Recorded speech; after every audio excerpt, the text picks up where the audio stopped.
মনে রাখবেন আপনাদের এই সমস্ত রকমের সমস্যার সমাধান কোরআনে আছে।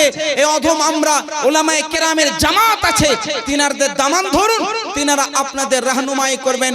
আর মনে রাখবেন একটাই কথা, পবিত্র কোরআনের উপরে আমল করলে কোনো বান্দা, কোনো সময়ে, কোনো শয়তান, কোনো জালিম, কোনো এইরকম হুকুমত আমাদের কোনো ভাবে কোনো ক্ষতি করতে পারবে না। কারণ আপনারা জানেন ইবলিসের কথা, আপনারা ইবলিসের কথা জানেন। ইবলিস আল্লাহ পাকের দরবারে বলে, হে আল্লাহ, আমি তোমার বান্দার মনের ভিতরে ঢুকে তোমার বান্দাকে আমি গুমরাহ করব। আল্লাহ পাক যখন ইবলিস শয়তানকে শয়তান ঘোষিত করলেন, তো ইবলিস কি বলেছিল জানেন? হে আল্লাহ, তোমার বান্দাকে আমি কি করব? পথভ্রষ্ট করব, আমি গুমরাহ করব। আল্লাহ উত্তর কি দিয়েছিলেন জানেন? আল্লাহ পাক বলেন, ইন্না ইবাদি লাইসা আলাইহিম সুলতান। পবিত্র কোরআন শরীফের আল্লাহ পাক রব্বুল আলামিন ইরশাদ করেন, আমি সূরা আনফালের একটি আয়াত পেশ করেছি।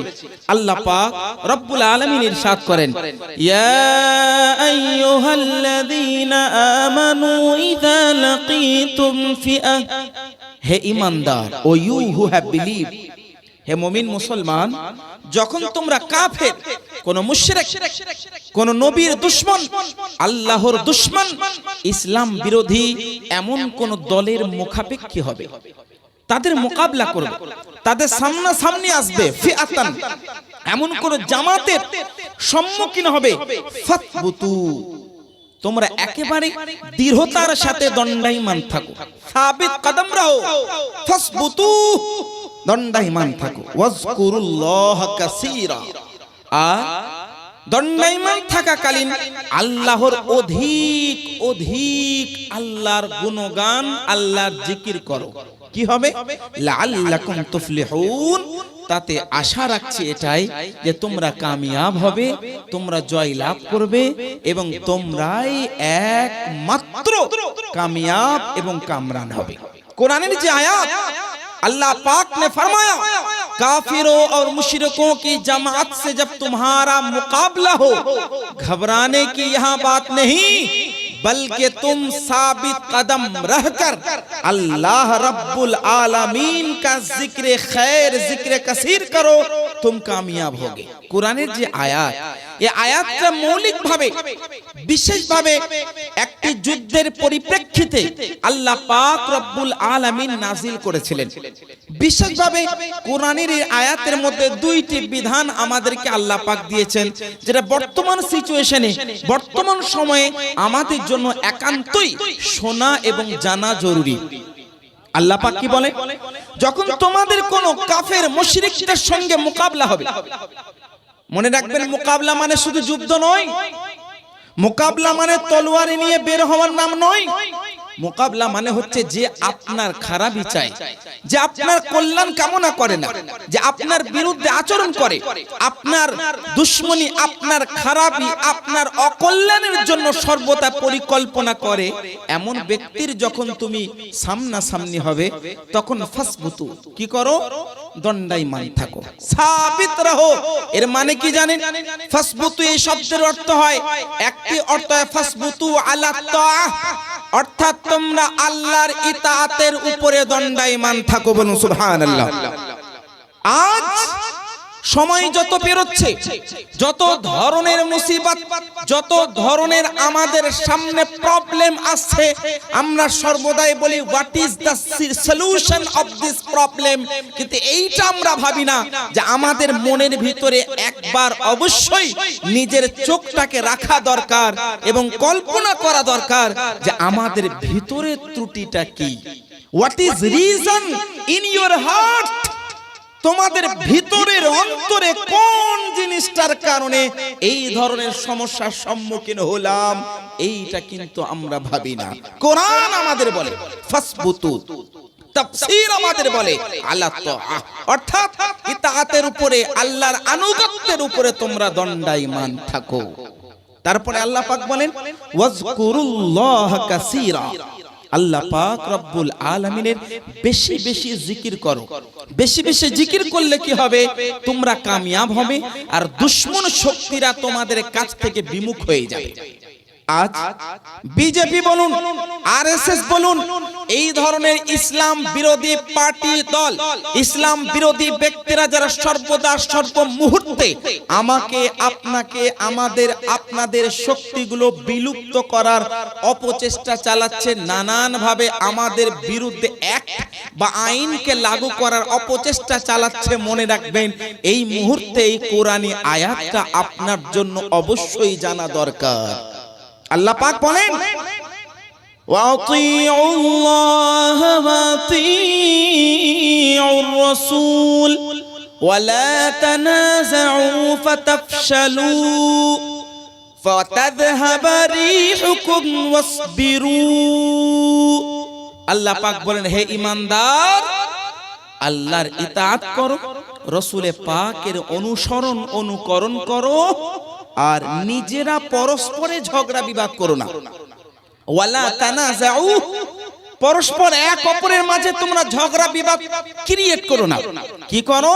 যদি এই রকম তোমরা এক অপরের মাঝে ঝগড়া বিবাদ লেগে যাও, তাহলে কি ফাতাফশালু ফাতাযহাবা রিহুকুম, তাহলে তোমাদের যে শক্তি, তোমাদের যে সুগন্ধ, তোমাদের হাওয়া, তোমাদের শক্তি বিলুপ্ত হয়ে যাবে। তার মানে এই মুহূর্তে আমরা যদি একটি কথা বলি, what is the solution of this problem, আমি বলবো you have to recite the holy Quran. This আয়া, পবিত্র কোরআনের আয়াতটা মনোযোগ দিয়ে পড়ে নেবেন, আপনার এই ধরনের সমস্যার সমাধান আপনি পেয়ে যাবেন। আল্লাহ বলেন, আল্লাহর ইতাআত করো, রাসূলের ইতাআত করো, পরস্পর ঝগড়া বিবাদ তোমরা করিও না। পরস্পর ঝগড়া বিবাদ যদি না করো, তোমাদের শক্তিটা বাড়বে। আর আল্লাহ পাক তারপরে বলেন, ওয়াসবিরু, তোমরা ধৈর্য ধারণ করো। আচ্ছা, সবুর মানে কি জানেন? সবুর মানে শুধু ভাবছেন যে আপনাকে একটা চড় মারলো, আপনি চুপ থেকে গেলেন না, আপনাকে কেউ কথা বললো, আপনি চুপ থেকে গেলেন না। এটার নাম যে শুধু সবুর তা নয়। ধৈর্য ধারণ সবুরের ব্যাখ্যায় ইমাম ফখরুদ্দিন রাজি তাফসীরুল কবীরের মধ্যে কোরআনের এই আয়াতের তাফসীর করতে গিয়ে ধৈর্য ধারণ করার বা সবুরের একটি সংজ্ঞা উনি লিখেছেন। উনি বলেন, সবুর মানে কি জানেন? ধৈর্য ধারণ করা মানে কি জানেন? ধৈর্য ধারণ মানে হচ্ছে এই, আল্লাহর ইবাদতটা বাড়িয়ে দাও, আল্লাহর ইবাদতে বেশি বেশি মগ্ন থাকো, আল্লাহর বেশি বেশি জিকিররত থাকো এবং আল্লাহর উপরে ভরসা রাখো। এটাই হচ্ছে আসল এবং প্রকৃত সবুর এবং ধৈর্য ধারণ করা। তার মানে একটাই, যে আমাদের মাঝে যতই সমস্যা আসুক না কেন, যতই প্রবলেম আসুক না কেন, মনে একটাই কথা রাখবেন, বাপ কেন গার্জেনরাকে আটকে রাখতে পারে না ঠিক মতো, এগুলো বাচ্চা কিভাবে হারিয়ে যাচ্ছে, এ তো কঠিন ব্যাপার। এইটুকু বাচ্চাকে ছেড়ে দিয়ে বাবা চলে গেছে না, মা কে? চাচা আপনি চেনেন? কেউ চেনেন না? কি নাম বাবু তোমার? কি নাম? কথা বলতে পারে? কথা বলতে পারছো না বাবু? আচ্ছা, ভয়ের কারণে বাবু, ভয়ের কারণে, তোমার হ্যালো, বলছি আমাদের এখানে যতগুলো মা বোনেরা এসছেন, আপনারা নিজের নিজের বাচ্চার দিকে নজর রাখবেন। আর একটি বাচ্চা হারিয়ে গিয়েছে, প্রায় বয়স 3 বছর হবে, 3.5 বছর। আপনার বাচ্চা এখানে কান্নাকাটি করছে, আমাদের স্টেজের নিয়ে দাঁড়িয়ে রয়েছি, আপনি আপনার বাচ্চা নিয়ে যান, স্টেজের পিছনে আপনি আসেন, আপনার বাচ্চাকে নিয়ে যান। আর আপনারা বিশেষ করে আমাদের এখানে কমিটির লোক যাবে বাজারের দিকে, যে বাজারে চায়ের দোকানে এখানে ওখানে বসে রয়েছেন, 10 থেকে 15 মিনিট ম্যাক্সিমাম, তার চাইতে অতিরিক্ত বেশিক্ষণ বসে থাকবেন না। এখান থেকে যাচ্ছে, আপনারা প্রত্যেকেই চলে আসবেন। গার্জেনরা বাচ্চার খেয়াল রাখুন, বাচ্চা এইটুকু বাচ্চাকে ছেড়ে রেখে কোথায় চলে যাচ্ছেন? একবার দরুদ পড়ুন, আল্লাহুম্মা সাল্লি আলা সাইয়্যিদিনা মাওলানা মুহাম্মদ ওয়া আলা আলি সাইয়্যিদিনা মাওলানা মুহাম্মদ সাল্লাল্লাহু আলাইহি সাল্লাম। তো মুআজ্জাজ সামিনী কিরাম, যে বিষয়টা বলছিলাম, আল্লাহ পাক রব্বুল আলামিন যে কোরআনে পাকের মধ্যে ইরশাদ করলেন যে হে ঈমানদার বিশ্বাসী বর্গরা, তোমরা ধৈর্য ধারণ করো, আল্লাহ এবং তার রাসূলের অনুগত্য করো, দেখবে তোমাদের সমস্ত রকমের সমস্যা দূর হয়ে যাবে। তো আমি ধৈর্য ধারণের একটি ব্যাখ্যা আপনাদের সামনে রাখলাম। ধৈর্য ধারণ করা মানে শুধুমাত্র আপনাকে কেউ চড় মারল, আপনি চুপ থেকে গেলেন, আপনাকে কেউ দুই চারটি বাক্য লাভ করলো, আপনাকে কটু বাক্য লাভ করলো, আপনি চুপ থেকে গেলেন, শুধু এইটার নাম ধৈর্যতা নয়। ধৈর্য ধারণের মানে হচ্ছে এটাই যে আপনি আল্লাহর রহমতের উপরে বিশ্বাসী হন, আল্লাহর রহমতের উপরে কামনা করুন, আর আল্লাহর উপরে ভরসা রেখে আপনি আল্লাহর জিকিরটা বাড়ান, আল্লাহর ইবাদতরত থাকুন, বেশি বেশি করে আল্লাহ পাকের ইবাদত করুন। এইটা হচ্ছে আসল ধৈর্য ধারণ করা। মনে রাখবেন, আজকে যত রকমের সমস্যা আমাদের সামনে আসছে, যত রকমের প্রবলেম, যত রকমের খারাপ সিচুয়েশন আমাদের জন্য ক্রিয়েট করা হচ্ছে, এই সমস্তগুলোর মেন কারণ একটাই। সে মেন কারণটা হচ্ছে আমাদের সকলের ইসলাম থেকে বিমুখ হওয়া, ঈমান থেকে বিমুখ হওয়া, ইবাদত থেকে বিমুখ হওয়া। তার কারণ কি জানেন?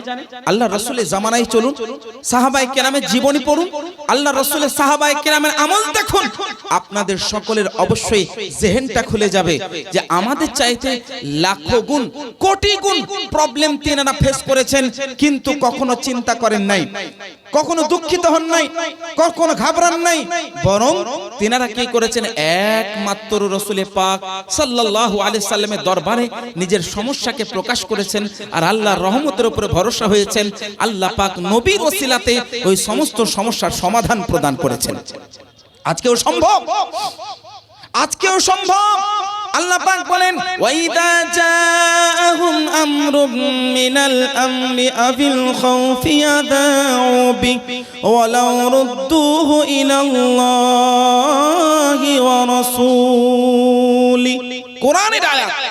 আল্লাহ পাক বলেন, ওয়াইদা জাআহুম আমরুম মিনাল আমরি আবিল খাউফি আদাউ বি, যখন কোন সময়ে কোন ক্ষেত্রে তাদের কাছে কোন রকমের কোন হুকুম, কোন আমর, কোন মুআমলা, কোন সমস্যা, সব তাফসীর রয়েছে, মুফাসসিরিন কেরাম বয়ান করেন, কোন মুআমলা, কোন পরেশানি যখন তাদের মধ্যে আসতো, কোন সংশয় মনের মধ্যে তৈরি হতো, কোন রকমের সন্দেহ তৈরি হতো, কোন রকমের এই ধরনের সংশয় তার মনের মধ্যে, কল্পনার মধ্যে আসতো, আল্লাহ পাক রব্বুল আলামিন ইরশাদ করেন, আদাউ বি ওয়ালাউ রুদ্দুহু ইলাল্লাহি ওয়া রাসূলিহি, যদি তার একমাত্র এই মামলাটার সমাধানের জন্য, ওই প্রবলেমের সলিউশনের জন্য আল্লাহ এবং তার রাসূলের দিকে ধাবিত হতো, আল্লাহ পাক তাদেরকে সমাধান প্রদান করে দিতেন। আজ বিজেপি সরকারের এই সাময়িক অস্থায়ী আইন লাগু করার কারণে ভয় করার কোনো সমস্যা বা ভয় করার কোনো এই রকম কথা নেই, সমস্যা বা চিন্তিত হওয়ার কোনো ব্যাপার নেই। মনে রাখবেন, এটা সাময়িক একটি সাময়িক একটি আইন, সাময়িক একটি কানুন। সুপ্রিম কোর্টে কিছুদিন পরে এই শুনানি হবে ইনশাআল্লাহ। আল্লাহর রহমতের উপরে আশাবাদী হন, আল্লাহ পাক চাইলে এই আইনটা কোনোভাবে লাগু হবে না। সুতরাং তার মাঝে আমাদের বিচলিত হলে হবে না। কি হলে হবে না? বিচলিত হলে হবে না, ঘাবড়ালে হবে না, আমাদেরকে অবিচলিত থাকতে হবে। কি থাকতে হবে? অবিচলিত থাকতে হবে। বিচলিত হলে হবে না। কোরআনের আয়াত আল্লাহ পাক রব্বুল আলামিন সূরা আনফালের মধ্যে আরো এক জায়গার মধ্যে বলেন, হে ঈমানদার, হে বিশ্বাসী বর্গরা, তোমরা অবিচলিত থাকো, বিচলিত হও না, বরং তোমরা ঘাবড়িও না, আল্লাহর রহমতের উপরে আশা রাখো। মনে রাখবেন, আপনাদের এই সমস্ত রকমের সমস্যার সমাধান কোরআনে আছে। এই অধম আমরা উলামায়ে কেরামের জামাত আছে, তিনারদের দামান ধরুন, তিনারা আপনাদের রাহনুমাই করবেন। আর মনে রাখবেন একটাই কথা, পবিত্র কোরআনের উপরে আমল করলে কোনো বান্দা, কোনো সময়ে, কোনো শয়তান, কোনো জালিম, কোনো এইরকম হুকুমত আমাদের কোনো ভাবে কোনো ক্ষতি করতে পারবে না। কারণ আপনারা জানেন ইবলিসের কথা, আপনারা ইবলিসের কথা জানেন। ইবলিস আল্লাহ পাকের দরবারে বলে, হে আল্লাহ, আমি তোমার বান্দার মনের ভিতরে ঢুকে তোমার বান্দাকে আমি গুমরাহ করব। আল্লাহ পাক যখন ইবলিস শয়তানকে শয়তান ঘোষিত করলেন, তো ইবলিস কি বলেছিল জানেন? হে আল্লাহ, তোমার বান্দাকে আমি কি করব? পথভ্রষ্ট করব, আমি গুমরাহ করব। আল্লাহ উত্তর কি দিয়েছিলেন জানেন? আল্লাহ পাক বলেন, ইন্না ইবাদি লাইসা আলাইহিম সুলতান, ইন্না ইবাদি লাইসা আলাইহিম সুলতান, নিশ্চয় আমার যারা খাস বান্দা, ইন্না ইবাদি, নিশ্চয় আমার যারা খাস বান্দা, ইন্না ইবাদি, আমার নিশ্চয় যারা খাস প্রেমিক বান্দা, আমার নিকটবর্তী বান্দা। মনে রাখো এ ইবলিস, তোমার কোনো শক্তি তাদের উপরে চলবে না। এগুলো ইবলিসের চালা। কে মোদি রূপে, অমিত শাহ রূপে, যেই থাকুক না কেন আমাদের কেন্দ্রে, এগুলো ইবলিসের চালা চাপট, যারা সর্বদা আমাদের মতো ভোলা ভালা মুসলমান ব্যক্তিদের উপরে হামলা হানার, এই ধরনের আমাদের ক্ষতি করার কারণে আমাদের বিপক্ষে বিরুদ্ধের আইন বা অ্যাক্টকে লাগু করার অপচেষ্টা চালাচ্ছে। কোরআনের উপরে বিশ্বাস রাখুন। কোরআনে আল্লাহ পাক বলেন, ইন্না ইবাদি, নিশ্চয়ই আমার যারা খাস বান্দা, ওই খাস বান্দার উপরে ইবলিস শয়তানের কোন রকমের কোন শক্তি চলবে না। তবে শর্ত হলো একটাই, ইন্না ইবাদি, সবাই তো আল্লাহরই বান্দা। যারা ইবলিসে তারা কি আল্লাহর বান্দা নয়? মানে যারা এই ধরনের বদমাইশ গায়ের মুসলিম, আমি সমস্ত গায়ের মুসলিম ভাইয়ের কথা বলছি না, যারা মুসলমানের বিরুদ্ধে আচরণ করে তাদের কথা বলছি। সবাই তো আল্লাহরই বান্দা, কিন্তু আল্লাহ পাক সবার কথা না বলে নিজের দিকে যুক্ত করে বলেন, ইন্না ইবাদি, যারা আমার খাস বান্দা। তার মানে আল্লাহর প্রকৃত বান্দা হতে হবে আগে, আল্লাহ পাকের প্রকৃত আগে মুসলমান বান্দা হতে হবে। আরে বান্দাটা কিভাবে হওয়া সম্ভব? কিভাবে আপনি হতে পারবেন?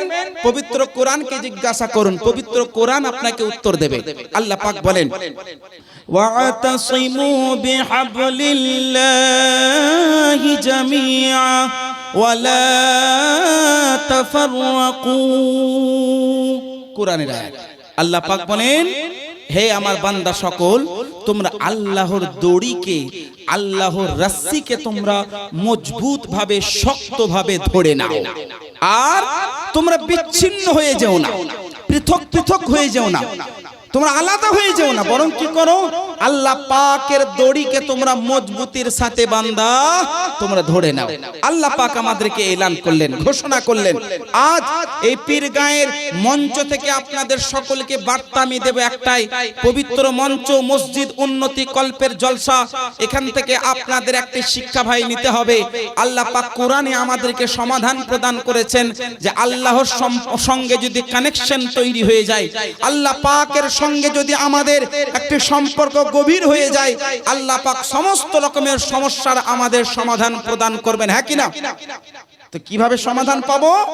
আল্লাহ পাকের দড়ি, আল্লাহ পাকের রস্সি আমাদেরকে মজবুতির সাথে, শক্তির সাথে ধরতে হবে। এবার বলবেন, হুজুর আল্লাহর দড়ি কোনটা? আল্লাহর সঙ্গে কানেকশন কিভাবে তৈরি হবে? How can I connect? কিভাবে আমরা কানেক্ট হব? কিভাবে সম্পর্কে সম্পর্কিত হব? মনে রাখবেন, এর উত্তর দয়ার নবী, মায়ার নবী মুহাম্মদ আরবি সাল্লাল্লাহু আলাইহি সাল্লাম আমাদেরকে প্রদান করেছেন।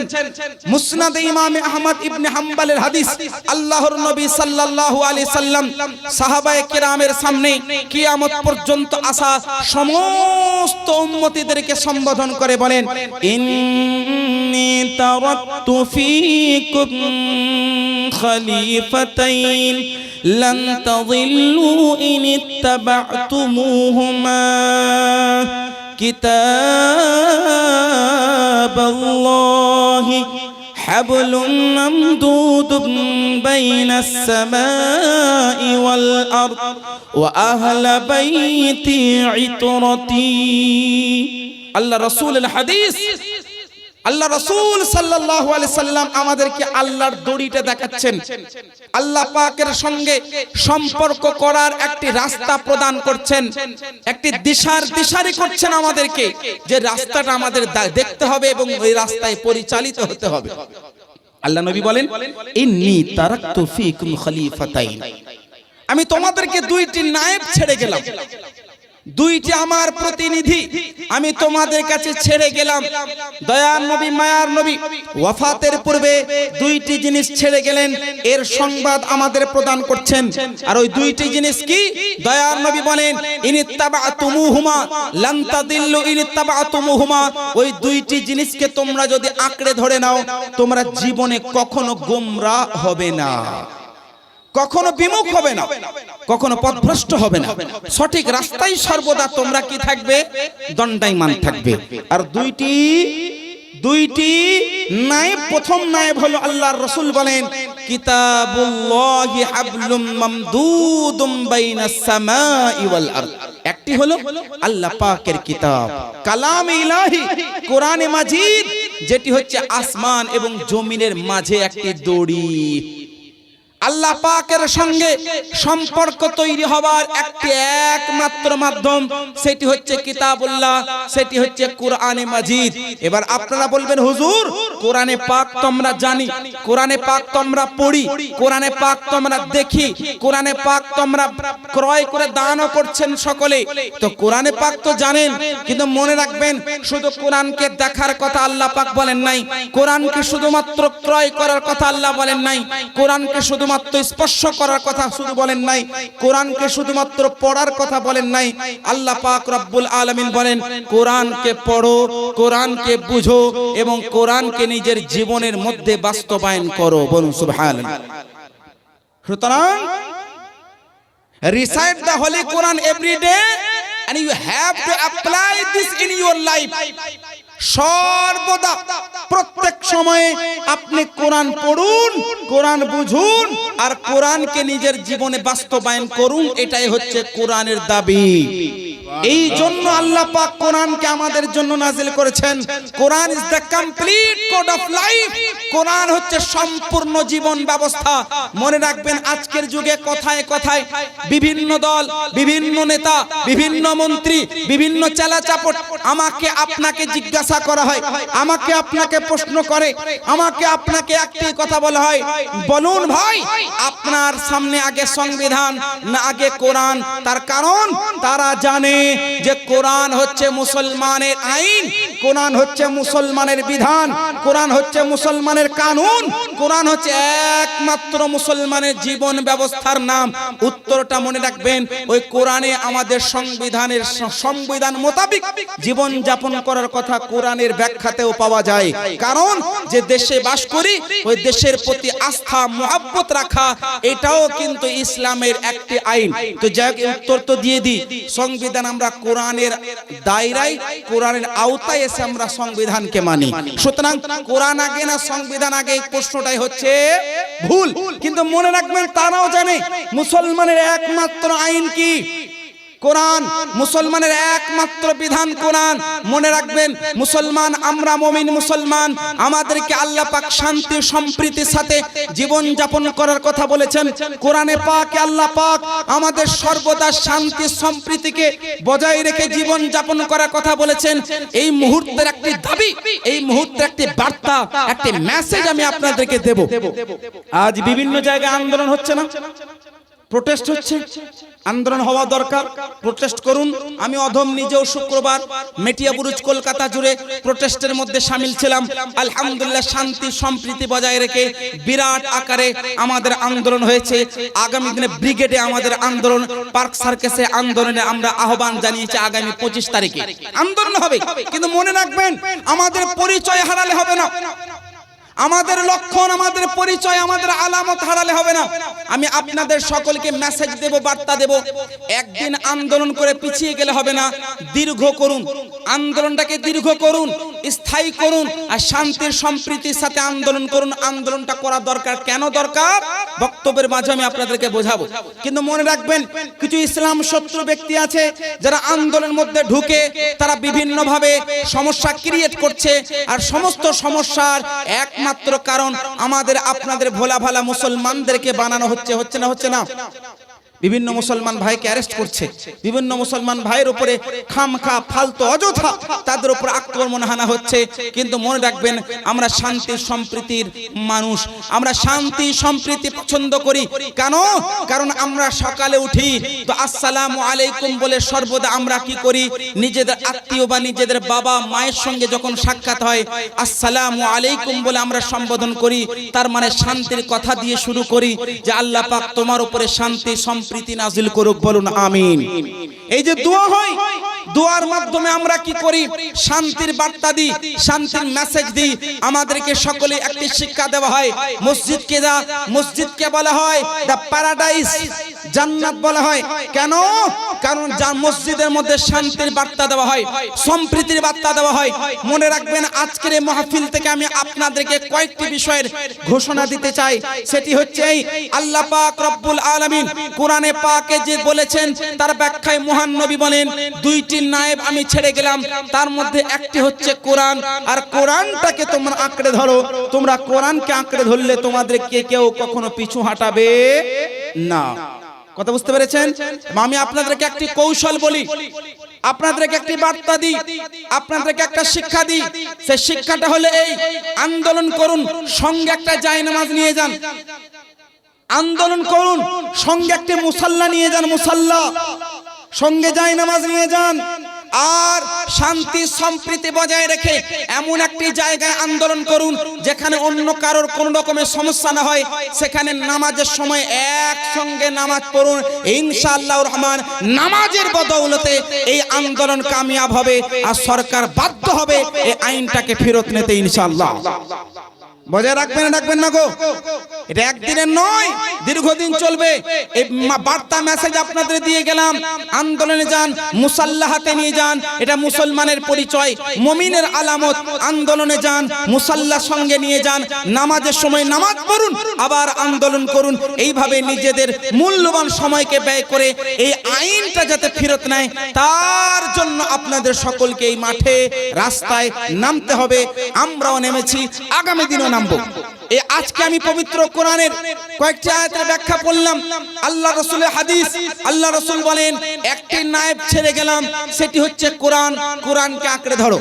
2 নম্বর নায়েব, আল্লাহ রাসূল বলেন, ওয়া আহলা বাইতি ইতরতি, আমি আমার আহলে বায়াত, আমার খানদান, আমার বংশধরদেরকে রেখে গেলাম, তোমরা দুইটি জিনিসকে আঁকড়ে ধরে নাও।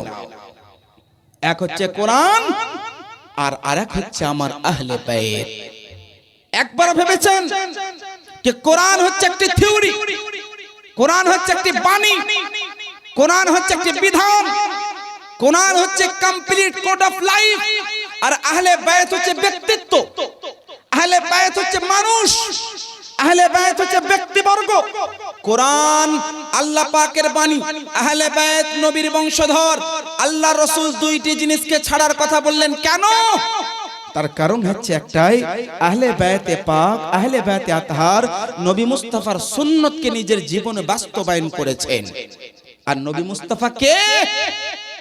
আল্লাহ রাসূলের সাহাবী, একজন সাহাবী আম্মা জান আয়েশা সিদ্দিকা রাদিয়াল্লাহু তাআলা আনহার দরবারে আরজিত হলেন, আর জিজ্ঞাসা করলেন, ইয়া উম্মাহাতাল মুমিনিন, এ আম্মা জান আয়েশা রাদিয়াল্লাহু আন, কাইফা খুলুকু, আল্লাহ রাসূলের মহান আদর্শ কেমন ছিল, আল্লাহ রাসূলের মহান চরিত্র কেমন ছিল, আল্লাহ রাসূলের আখলাক কেমন ছিল? আম্মা জান আয়েশা সিদ্দিকা রাদিয়াল্লাহু তাআলা আনহা উত্তর কি বললেন জানেন? আমা তাকরাউল Quran, do you recite the holy Quran? প্রশ্ন হলো, মা নবীর আদর্শ কেমন ছিল? জিজ্ঞাসা হলো, মা নবী মুস্তাফার চরিত্র কেমন ছিল? জিজ্ঞাসা ছিল, মা নবী মুস্তাফার মহান আদর্শ আখলাক কেমন ছিল? আর উত্তর কি? Do you recite the holy Quran? তুমি কি কোরআন পড়েছো? তোমরা কি কোরআন পড়ো?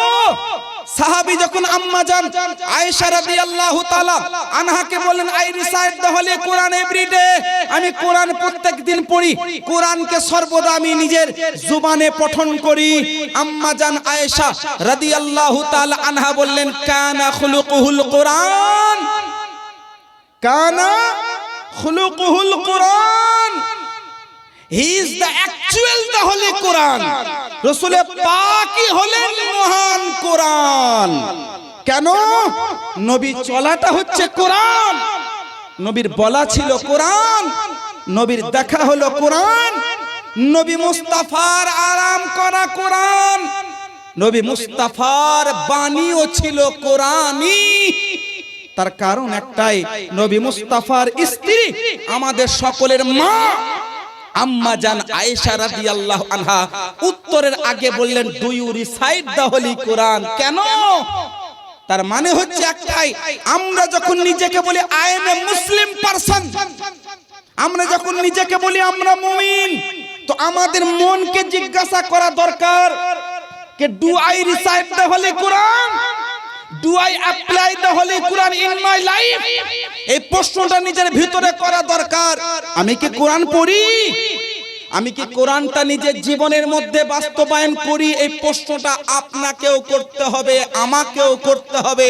নিজেদের মনের ভিতরের আত্মাকে, নফসকে, রূহকে জিজ্ঞাসা করতে হবে। কেন? যতদিন পর্যন্ত মানুষ কোরআন মোতাবিক জীবন যাপন করেছে, এই হুকুমত মুসলমানের পায়ের তলাতে ছিল। জানেন না, আল্লাহ রাসূল সাল্লাল্লাহু আলাইহি সাল্লাম ইসলাম প্রচার করা শুরু করলেন, মক্কা থেকে মদিনায় গেলেন। মদিনায় কত বছর ছিলেন? কত বছর ছিলেন? কত বছর? জোরে বলুন। 10 বছর। 10 বছরে জাজিরাতুল আরব, পুরো আরব মামালিককে জয় করেছিলেন আল্লাহ রাসূল এবং তিনার সাহাবায়ে কেরাম। একটা দুইটা কান্ট্রি নয়, একটা দুইটা রাজ্য নয়, একটা দুইটা জেলা বা ব্লক বা গ্রাম নয়। আল্লাহ রাসূল সাল্লাল্লাহু আলাইহি সাল্লামের সাহাবাবর্গরা আল্লাহ রাসূলের মাধ্যম দিয়ে, আল্লাহ রাসূলের নেতৃত্বে তিনারা 10 বছরের মধ্যে পুরো জাজিরাতুল আরব, আরব মামালিককে ফাতাহ করে নিয়েছিলেন, জয় করে নিয়েছেন। কেন? কি ছিল ওনাদের ভিতরে? কি এমন ঈমানি শক্তি ছিল যে 10 বছরের মধ্যে পুরো জাজিরাতুল আরবকে ফাতাহ করে নিয়েছেন? তারপরে আজকের যুগের আমেরিকা, ইউরোপ, চায়না, এই সমস্ত কান্ট্রি, এই সমস্ত দেশের নাম শুনলে মনে হয় কি it is the powerful country. মনে রাখবেন, এ কোনো পাওয়ারফুল নয়। একমাত্র পাওয়ার হলো কি? একমাত্র পাওয়ারের নাম কি? ঈমান। একমাত্র শক্তির নাম কি গো? ঈমান। আল্লাহ পাক রব্বুল আলামিন বলেন, ওয়া আনজালাল্লাহু আলাইহিমুস সাকিনাহ। আল্লাহ পাক রব্বুল আলামিন মুমিনের অন্তরের মধ্যে প্রশান্তি নাজিল করেন। আল্লাহ পাক মুমিনের হৃদয়ের মধ্যে শান্তি নাজিল করেন। আর আল্লাহ পাক কি করেন? উলাইকা কাতাবাল্লাহু আলাইহিম। আল্লাহ পাক তাদের উপরে লিখে দেন কি? ঈমানকে, ইসলামকে। আল্লাহ পাক তাদের হৃদয়ে শক্তি নাজিল করেন। কখন? যখন তার বান্দারা ঈমানি হয়, ইসলামের উপরে আমল করার সর্বদা প্রচেষ্টা করে, তখন আল্লাহ পাক ওই বান্দাকে পছন্দ করেন আর ওই বান্দার উপরে শক্তিকে নাজিল করেন। আজ আমাদের কর্তব্য এই যে আমরা মেহনত করে, পরিশ্রম করে আপনারা এই মসজিদের খাতিরে উন্নতি কল্পে দান করছেন না? করছেন না? করছেন? আপনারা করবেন, অনুরোধ রাখবো। এই মসজিদের উন্নতি কল্পে দান হচ্ছে, মসজিদটা যাতে দ্রুততার সাথে কমপ্লিট হয়। আপনাদের দানের মাধ্যমে হবে না? হবে না? আপনাদের দানের মাধ্যমে হবে। এই রকম আমাদের পুরো পশ্চিম বাংলায়, পুরো ভারতে 500,000 5 লক্ষ উলামা আছে। কত লক্ষ? 5 লক্ষ। আমি শুধুমাত্র অফিসিয়াল যে হিসাব, মানে রেজিস্টার মাদ্রাসা এবং ওই সমস্ত মসজিদের ইমাম, তাদেরকে মিলিয়ে বললাম কত লক্ষ ইমাম? 5 লক্ষ ইমাম। তাহলে মোটামুটি 5 লক্ষ মসজিদ। আরো অনেক আছে, আমি আপনাদেরকে শুধুমাত্র রেজিস্টার মাদ্রাসা মসজিদের কথা বললাম। 5 লক্ষ। এই 5 লক্ষ মসজিদ, মাদ্রাসা, এই সমস্ত জায়গাগুলোর নির্মাণ কাদের টাকায় হয়েছে?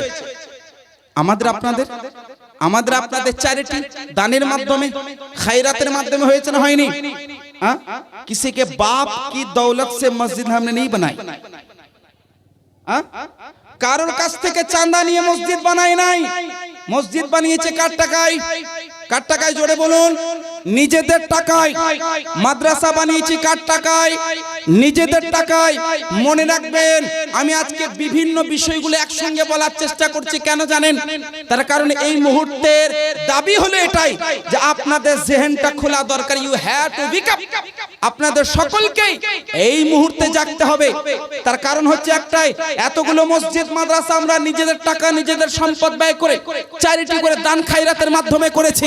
আর আজকে কোন সরকার এসে যদি আপনাদের আমাদের মাদ্রাসা মসজিদকে হস্তান্তর করতে চাই, তাহলে বলুন আমাদের সকলকে জাগতে হবে না হবে না? আপনারা সব জানেন, আমার থেকে বেশি পড়েছেন এই আইনটাকে, এই অ্যাক্টটাকে। যারা না পড়েছেন গুগলে এখন ডাউনলোড করে নেবেন, বাংলাতে অ্যাভেলেবেল আছে, ইংরেজিতেও অ্যাভেলেবেল আছে, পড়ে নেবেন। আমি এই যে আইন, যে অ্যাক্ট, যেটা এখন এই মুহূর্তে আন্দোলন যেটার বিরুদ্ধে চলছে, ওই অ্যাক্টের 4টে খারাপি বলছি। কয়টা? মাত্র 4টে খারাপি। তারপর আমি যে আয়াতটা পড়েছিলাম তার ব্যাখ্যা দিয়ে আলোচনা করব। এই অ্যাক্ট বা আইনটা 4টে খারাপি আপনাদেরকে বলছি, শোনেন। 1 নম্বর খারাপি কি জানেন? একটার মধ্যে, মানে এই যে আজকের যুগে ওয়াকফ অ্যামেন্ডমেন্ট বিল তো এখন আর নাই, ওয়াকফ অ্যামেন্ডমেন্ট অ্যাক্ট আইন হয়ে গেছে, রাষ্ট্রপতি সাক্ষ্য হয়ে গেছে, সাইন হয়ে গেছে এই আইন। এর প্রথম খারাপি কি জানেন? এই আইনের একটি পয়েন্ট রাখা হয়েছে। পয়েন্টটা কি? যে ব্যক্তি মসজিদ বা মাদ্রাসার জন্য, ইয়েতিমখানার জন্য, কবরস্থানের জন্য এক কথায় কোন সম্পদকে ওয়াকফ করবে, দান করবে, কেউ যদি পূর্ণাঙ্গ ইসলামের অনুসারী না হয়, ইমানদার না হয়, সঠিক মুসলমান না হয়, তার দানটা গৃহীত হবে না। হু আর ইউ? তুমি কে ডিসাইড করার যে আমি কতটা মুসলমান, আমি কতটা মুমিন, আমি কেমন নামাজ পড়ি, আপনি কেমন নামাজ পড়েন? এটা ডিসাইড কে? সরকার করবে? হ্যাঁ, এটা পাগলামি নয়? এই আইন রাখা হয়েছে গো, ভুল বলছি না, গুগলে আপনি ডাউনলোড করে পড়তে পারেন। কি? একজন ব্যক্তি নিজের সম্পদ ওয়াকফ করবে, দান করবে। দান করার জন্য কেউ সঠিক ইমানদার মুসলমান অনুসারী যদি না হয়, তার সম্পদটা গৃহীত হবে না। তুই কে রে? আমি আমার সম্পদ দান করব মসজিদের জন্য, মাদ্রাসার জন্য। তো তুই ডিসাইড করার কে যে আমি কতটা মুসলমানকে মুমিন? এগুলো বোকামি নয়? এসব পাগলামি নয়?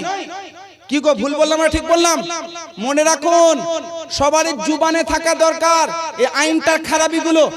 এই যে পথে নামছি, সকলের জুবানে থাকা দরকার এই এই এই ত্রুটি আছে।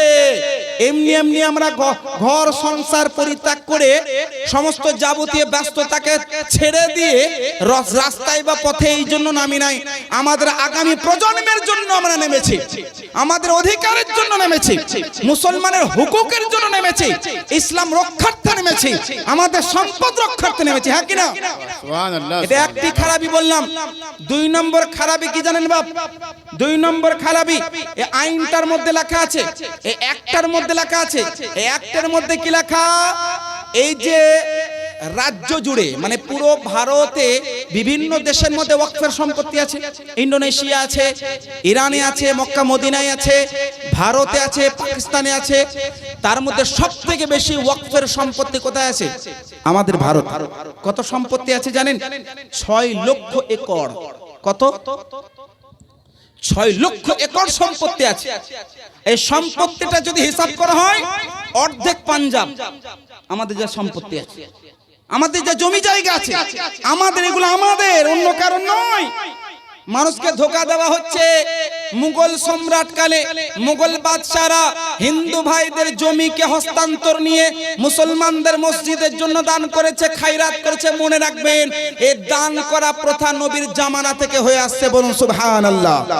রাসূলের জামানা থেকে হয়ে আসছে। আল্লাহ রাসূল বলেন, ইযা মাতাল মুমিনু ইনকাতা আনহু আমালু ইল্লা মিন সালাসা মিন সাদাকাতিন জারিয়া আও ইলমিন ইউনতাফাউ বি আও ওয়ালাদিন সালিহিন ইয়াদউ লা। আল্লাহ রাসূলের হাদিস। আল্লাহ নবী বলেন, যখন কোন মুমিন মুসলমান ইন্তেকাল করে, তার আমলের দরওয়াজাগুলো বন্ধ হয়ে যায়, 3টি দরওয়াজা খোলা থাকে। আর 1 নম্বরে রাসূল পাক রাখলেন, সেটা হচ্ছে সাদকায়ে জারিয়া। কি রাখলেন? সাদকায়ে জারিয়া। তার মানে সদকা করার যে প্রথা, চ্যারিটি করা যে একটা মনোকামনা বা আগ্রহ, এটা সাহাবীদের মধ্যে আল্লাহ নবী জাগিয়েছেন। দান করার প্রতি আগ্রহ কে তৈরি করেছেন গো? দয়া রসুল তৈরি করেছেন।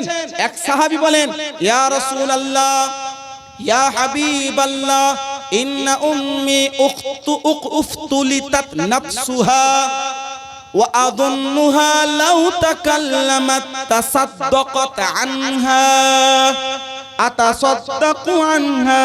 ইয়া রাসূলুল্লাহ, আমার মা হঠাৎ ইন্তেকাল করেছেন। সুনানে আবি দাউদ শরীফের মধ্যে রয়েছে, ওয়া হুয়া আনা গায়বুন আনহা, আমি সেই মুহূর্তে আমার মায়ের কাছে ছিলাম না, আমি অনুপস্থিত ছিলাম, প্রেজেন্ট ছিলাম না। ওয়া আযুন্নুহা লাউ তাকাল্লামাত তাসাদ্দাকাত আনহা, আর আমার ধারণা আমার মা যদি ইন্তেকালের আগে কোনো বাক্য লাভের সময় সুযোগ পেতেন, তো উনি দান খয়রাত করার জন্য কি করতেন? ওসিয়াত করতেন, উপদেশ করতেন। আতাসাদ্দাকু আনহা, আমি কি তার জন্য সদকা করতে পারি? দয়া রাসূল বলেছিলেন, এ সাহাবী, নাম, তুমি সদকা করো, তার মানে সদকা করলে নেকি পাবে। তো সঙ্গে সঙ্গে সাহাবী কি বলেছিলেন জানেন? সাহাবী বলেন, ফা ইন্নালি মাখরাফা ওয়া ইন্নী উশহিদুক। ইয়া রাসূলুল্লাহ, আমার একটি ফলের বাগান আছে, আমি আমার মায়ের নামে ফলের বাগানটা ওয়াকফ করে দিলাম। বলুন সুবহানাল্লাহ। সুবহানাল্লাহ, সুবহানাল্লাহ। তুমি বিজেপি সরকার, আরএসএস এর নেতা মন্ত্রীদেরকে বলতে চাই, শোনো, চ্যারিটি করা, দান করা, ওয়াকফ করা নতুন নয়। রাসূল পাকের জামানায় সাহাবায়ে কেরামের মধ্যে দান করার আগ্রহটা আমাদের দয়ার নবী, মায়ার নবী জাগিয়েছিলেন।